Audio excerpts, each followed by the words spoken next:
Na-try niyo na ba gawing ulam yung pili from Bicol? Weird, hindi po. Sobrang sarap nito lalo na para sa mga Bicolano. Ayan, may blessing kami. And eto siya, sobrang daming pili. Thank you so much po, Lord. And sa nakabala pong magpadala, Loloy, shout out sa'yo. Thank you. So, ganito po yung itsura ng pili. So, kung mapapasyal kayo sa Bicol, di ba may mga nabibili dong pili nut candy. Sa loob po niyan merong pili nut. Natakam nga si Notnot at gusto niya na agad kumain pagbukas niya ng box. Kaya kumuha lang muna siya ng konti at hinugasan niya para pwede nang kainin. Pagkatapos hugasan, hililipat lang na rin siya sa isang malinis na lalagyan.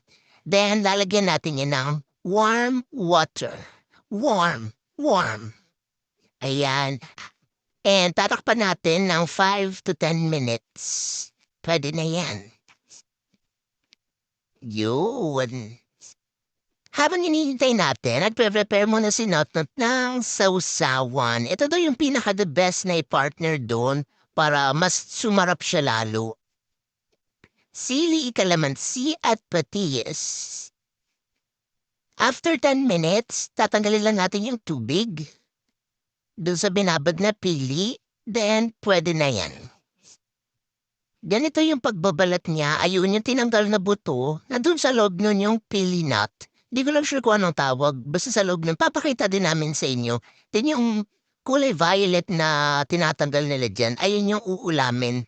Ay no, binabaltan muna nila, sineseparate nila yung parang pinakabuto, then yung pwedeng ulamin. Pinatry nga namin kay Alexis kasi first time niya lang dito makikita. And tingnan natin kung masasarapan ba siya. Kagel, sarap!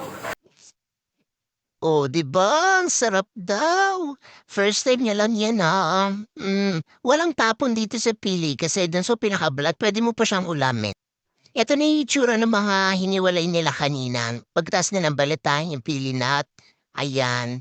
Huhugasan lang din 'yan, patutuyuin, and alam ko puwede ng biyakin. Tapos 'pag biyak na sa loob, gagawin ni Notnot yun na candy. So, papakita namin sa susunod. Bye!